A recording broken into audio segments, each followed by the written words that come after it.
আসসালামু আলাইকুম। আশা করি সবাই ভালো আছেন। অ্যান্টিবায়োটিক নিয়ে আরেকটি কথা, যেটি বলা হচ্ছে যে কোনো অ্যান্টিবায়োটিকই কাজ করছে না।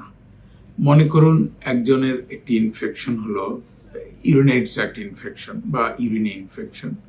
আপনি তার কালচারটা করলেন, আপনি আপনার কালচারটা করলেন, দেখা গেল কোনো অর্গানিজমই কাজ করছে না।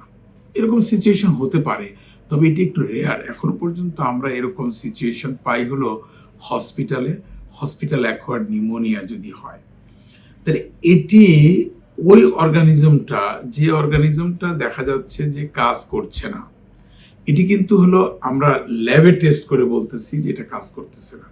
বাট আমার ভিতরে আমরা দুইটা কথা বলি, একটা হলো ইনভিভো আর একটা হলো ইনভিট্রো। ইনভিট্রো মানে হলো বাইরে যে আমরা টেস্টটা করি, দেখা গেলো এই টেস্টে সব রেজিস্ট্যান্ট, বাট তারপরেও দেখা যায় যে ইনভিভো অনেক অর্গানিজমই দেখা যায় যে যদিও ইনভিট্রোতে রেজিস্ট্যান্ট, কিন্তু মানুষের শরীরে যখন আমরা থাকে ওইটা এবং আমরা ট্রিটমেন্টটা দেই, তখন দেখা যায় যে ওই অ্যান্টিবায়োটিকটা কাজ করে, হয়তো স্লোলি কাজ করে, একটু আস্তে আস্তে কাজ করে। সেই ক্ষেত্রে আমাদের অ্যান্টিবায়োটিকের ডিউরেশন অফ দি কোর্সটা একটু বাড়িয়ে দিতে হবে, বা আমি বা আপনার ডাক্তার হয়তো ফলো আপ করে বলতে পারবেন যে রিয়েলি এটি কাজ করছে কি করছে না। তবে হ্যাঁ, এটি একটি ভয়াবহ সিচুয়েশন যে কোনো অ্যান্টিবায়োটিকই কাজ করছে না। এটি সামনে আরও গুরুতর হবে যদি আমরা যথেচ্ছ অ্যান্টিবায়োটিকের ব্যবহার না কমাই।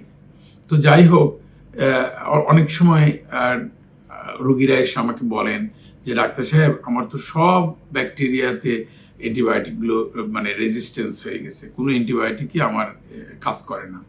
এটি আসলে হয়তো ওই যে রোগটা ছিল পার্টিকুলারলি ওই রোগের বেলায় এটি প্রযোজ্য। এরপরে যদি আরেকটি ইনফেকশন হয়, তার মানে এই না যে এবারও আপনার ওই সব অ্যান্টিবায়োটিকগুলো রেজিস্ট্যান্স হয়ে যাবে। এবারও আপনাকে দেখতে হবে যে হয়তো কাজ করবে।